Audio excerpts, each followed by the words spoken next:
It's so great to see so many people here. Thank you all for coming out and supporting anything live these days. So thank you. Thank you, Charles. Thank you, Terry Fox. I feel like I'm accepting an Emmy. Thank you. All right, Chris, let's go. All right, so I was born in Fort Wayne, Indiana, into a wonderful family of 4 brothers and 2 sisters. Can you pick me out? My father was a doctor, and my mother was a nurse, opera singer, and actress. So she used to take me to her rehearsals as a young child, and I was enthralled by the process, the people, and the product. So, it's no surprise that I became, yes, that's me. It's no surprise that I became interested in performing as well. I started very young in church, where I played a frog in the nativity play, naturally, and performed all throughout grade school, but really took it seriously when I got into high school, when I performed in the choir and at Southside High School and other local theater companies in my community. So I went on and found I had an aptitude for it. So I went on to major in theater performance with a dance minor at IPFW, which is a regional campus of Purdue. Now, the education was extremely rigorous, with duties in the scene shop, costume shop, and a lot of performance opportunities. But it truly did lay the foundation for everything I know how to do now. After graduation, I did an internship at one of the largest regional theaters in the country, Playhouse on the Square, where I worked over 80 hours a week for an amazing stipend of $100 a week. That was the first time I've ever been on food stamps. Again, it was rigorous training, but it truly was the time of my life. So, not only did I make lifelong friends and met my husband, Kyle Barnett, but my experience at Playhouse was the inspiration for everything I wanted to do and did do. To create a theater community and a family of artists working as one. And also, for the first time, I understood theater as a business, that art can and should make money. So, working with so many professional actors, I realized early that I did not want to be one of them. So naturally, Kyle and I moved to a tiny island in the middle of Lake Michigan called Beaver Island to start a theater company. We learned a lot about starting a theater company, as well as how to chop wood and survive a Michigan winter.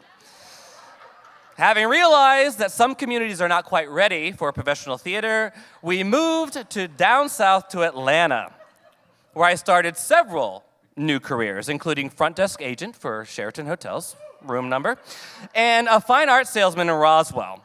And I also continued to perform as well. Through my connection to Roswell, I was able to join the ad agency McCullough & Company, where I was a media buyer for companies like Auto Trader, Tanger, and many others, buying television, radio, and outdoor advertising. This was way before social media. It was a fascinating departure from theater and certainly paid a lot more. So after suffering the immense heat and congestion of hot Atlanta, we made our way to Charleston, where Kyle had been an intern many years ago at a theater company here. So 2 weeks after visiting Charleston, it opened its arms wide to us, and we made the jump. And I was still driving back and forth from Atlanta doing shows on the weekends. So I took a grueling job in radio sales, which if you have not done it, you definitely don't want to. Fortunately, it did not take long for my resume to bring me back to the other side. I was extremely fortunate to take a position on Broad Street as the media director for Davis Advertising. I was truly living the high life in Charleston. But that is me. Squatting over a trash can. But theater was still my passion, so Kyle and I started What If Productions, which would have been its 10th season last year had COVID not happened. Go to hell, COVID! So we set out to make our mark, and boy did we. We started with Hedwig and the Angry Inch. Yeah. It was a huge hit, and we went on to become known for our creative, edgy works like Hedwig, our Southeast premieres like 5 Lesbians Eating a Quiche, and our annual play festival, which gave us a whole new bunch of plays. All right, City Paper called us the go-to edgy theater you won't see anywhere else in town theater, and we stuck to that. So in 2008, the Great Recession hit, and Davis Advertising closed. So while unemployed, I returned to my first passion, which is theater, and I started performing at Charleston Stage at the Dock Street Theater, where I did a number of incredible shows and volunteered in the scene and costume shops, thanks to my experience. So I was still unemployed, and media jobs were far and few between. So Charleston Stage started paying me part-time to work in their shops. Due to unforeseen circumstances, I ended up becoming the technical director, managing the construction of the entire seasons of shows while also performing in them. That's me as well. I was then hired into the admin office and at Charleston Stage as an executive assistant and then quickly advancing to director of administration, where I oversaw all of the admin departments, including box office, marketing, development, and finance for this $2.5 million organization. Wonderful organization. But something was missing for me.